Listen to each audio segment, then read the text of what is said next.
किसी भी प्रदोष के दिन, प्रदोष काल में एक बार लगा दे, उसके बाद में अपनी कामना कर कर बेलपत्री एक छोटा सा उपाय अवश्य करिएगा। अगर बच्चे कोई एग्जाम में बैठ रहे हैं या कंपटीशन एग्जाम है या नौकरी के लिए अप्लाई कर रहे हो, मान लो 4-6 महीने से बैठे हो, 8 महीने से बैठे हो, सर्विस नहीं है, नौकरी नहीं है, तो एक छोटा सा उपाय अवश्य करिएगा शिव महापुराण का। महाराज बेलपत्री के पेड़ के नीचे विराजमान होकर, बेलपत्री के पेड़ के नीचे जिसको नौकरी के लिए या एग्जाम में बैठ रहा है वो जल चढ़ाए, बेलपत्री के पेड़ के नीचे थोड़ा सा दूध चढ़ाए, फिर जल चढ़ाए और अपने राइट भाग में घी का दिया और अपने लेफ्ट भाग में तेल का दिया। किसी भी प्रदोष के दिन, प्रदोष काल में एक बार लगा दे, उसके बाद में अपनी कामना कर कर बेलपत्री के पेड़ के नीचे धोख लगाकर प्रणाम कर कर आ जाए और चले जाए इंटरव्यू के लिए, बाबा उत्तीर्ण करा ही देगा, नौकरी दिलाए। जिस दिन रविवार की प्रदोष पड़े उस दिन एक लाल वस्त्र में पीली सरसों रखकर और उसके अंतर्गत कुछ भी एक, या तो बमूल का कांटा ना मिले तो गुलाब का कांटा ही उसके अंतर्गत रख लीजिए। और मान लो कोई काम ऐसा है कि उसमें पैसा तुम्हारा आ ही नहीं रहा, बहुत घाटे पर घाटा जा रहा है, नुकसान बहुत हो रहा है और कोई काम हो ही नहीं रहा, तो महाराज जिस दिन रविवार की प्रदोष पड़े उस दिन एक लाल वस्त्र में पीली सरसों रखकर और उसके अंतर्गत कुछ भी एक, या तो बमूल का कांटा ना मिले तो गुलाब का कांटा ही उसके अंतर्गत रख लीजिए और उसको शिव मंदिर का स्मरण कराकर शंकर भगवान का नाम लेकर रू भैरव, कौन सा भैरव है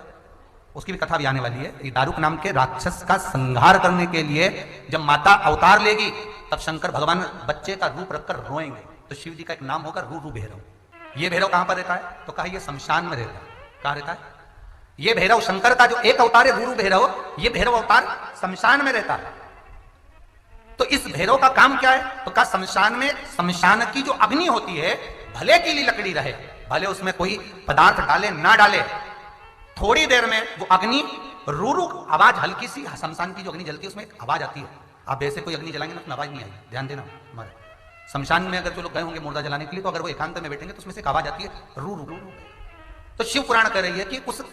सरसों को, कांटे को रू भैरव का नाम लेकर जिस व्यापार जो नहीं चल रहा है, दुकान जो नहीं चल रही है, उस दुकान के सामने, उस व्यापार के सम्मुख में उसको जला दिया जाता है। यह करा जाता है रवि प्रदोष के दिन। महाराज कौन से प्रदोष? रवि प्रदोष के,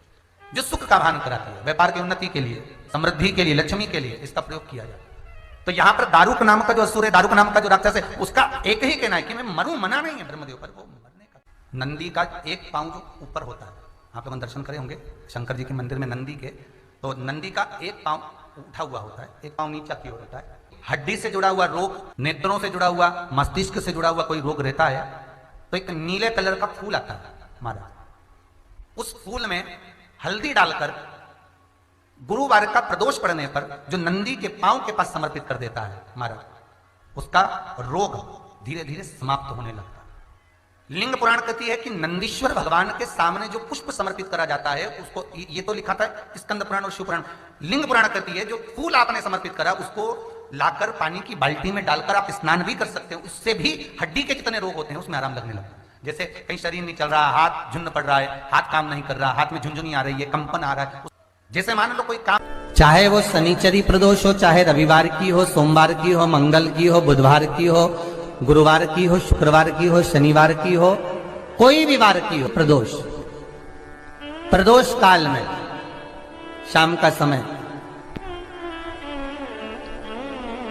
सूर्य डूब रहा हो,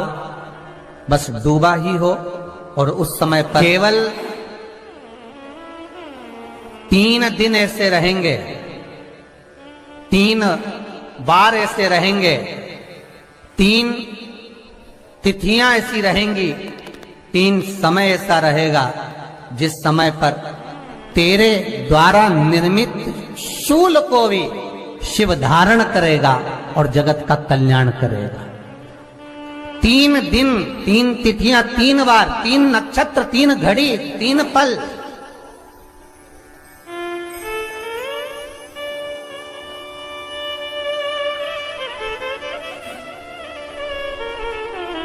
जिसमें बाबा शूल भी धारण करते हैं, और शूल अकेले धारण नहीं करते महाराज, जो धतूरा होता है ना,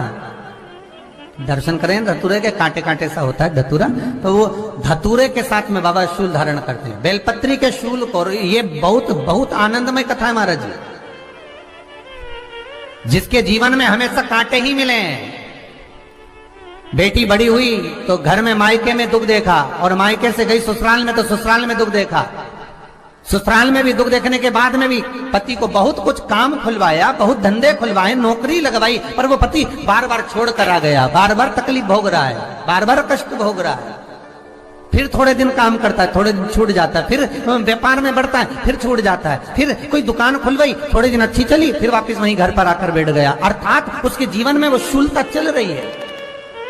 तो बाबा देवाधिदेव महादेव कहते हैं, ये 3 घड़ी 3 पल 3 नक्षत्र 3 समय 3 दिन में जो शूल मुझे समर्पित करता है, उसके जीवन से मैं शूल हटा देता हूं। वो 3 दिन लिखे स्कंद पुराण।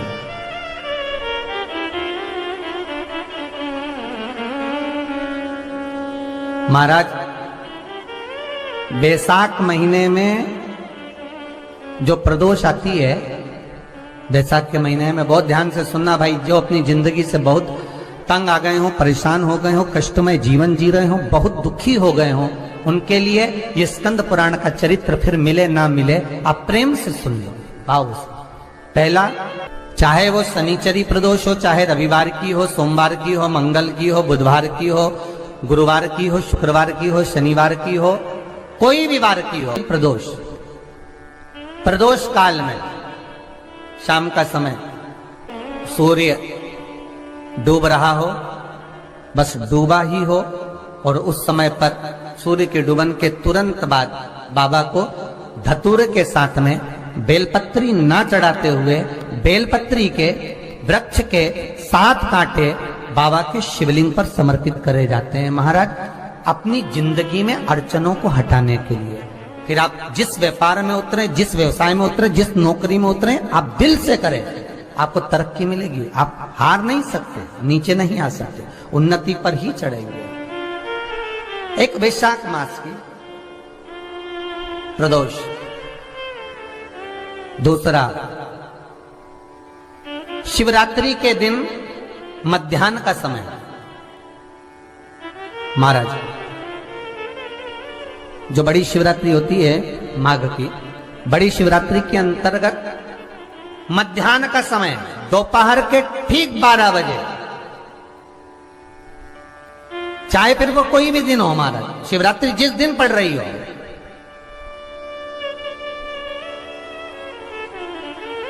उस दिन भी धतूरे के साथ बाबा को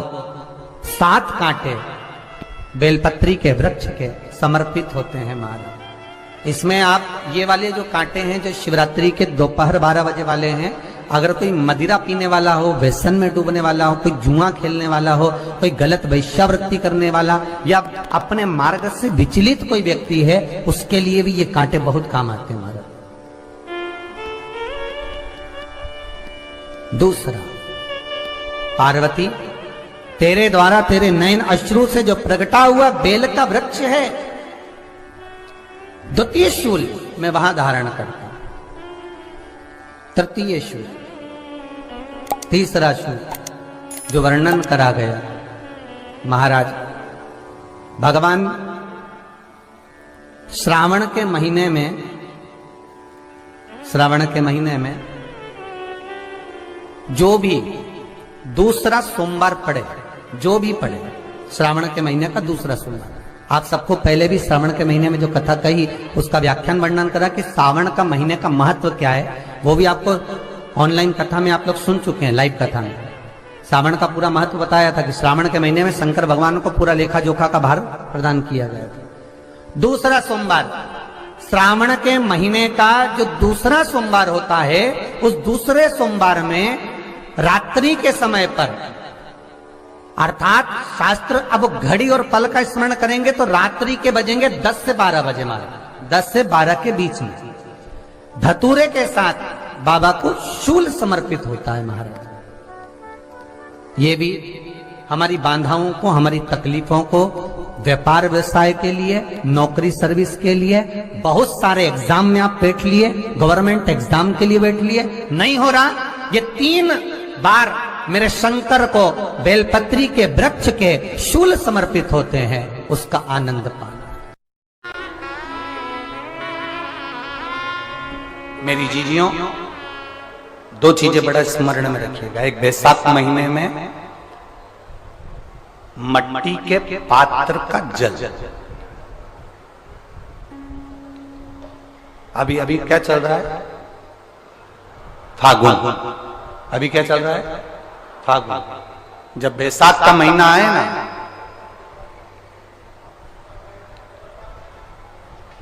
जितने यहां बैठे और जितने आस्था चैनल पर सुन रहे और जितने फेसबुक यूट्यूब पर कथा श्रवण कर रहे, जितने मोबाइलों पर देख रहे हैं, प्रयास करना, बैसाख के महीने में मिट्टी के पात्र में जो रात्रि भर जल रखा हो, मिट्टी के पात्र में, अगर आपके पास में घड़ा हो, हंडा हो, नी हो, तो दिया हो, दीपक हो, कुल्लड़ हो, कोई भी तुम्हारे पास में जो मिट्टी का पात्र, उसमें जल भरना। वो जल बैसाख के महीने की किसी भी सोमवार के दिन, किसी भी सोमवार के दिन, बैसाख महीने या किसी प्रदोष के दिन या बैसाख महीने के शिवरात्रि के दिन, वो मिट्टी के पात्र का जल अपने घर के प्रत्येक व्यक्ति का स्पर्श कराकर उस मिट्टी के पात्र के जल को तांबे के पात्र में डाल लीजिए और घर के प्रत्येक व्यक्ति का स्पर्श करा लीजिए और शंकर भगवान पर कुंदकेश्वर महादेव के नाम से समर्पित करिए। कुंदकेश्वर महादेव। कभी जीवन में पीछे पलट कर देखने की जरूरत नहीं पड़ेगी, आप उन्नति की सीढ़ी की ओर बढ़ते चले जाओगे। बैसाख महीने में मट्टी के पात्र का जल भगवान शंकर को समर्पित होना चाहिए। उसका सुख हमारे जीवन को एक आनंद फल प्रदान। जैसे कहते हैं ना, कोई अच्छा मिले ना मिले, धन मिलने से कोई भाग्यशाली नहीं होता।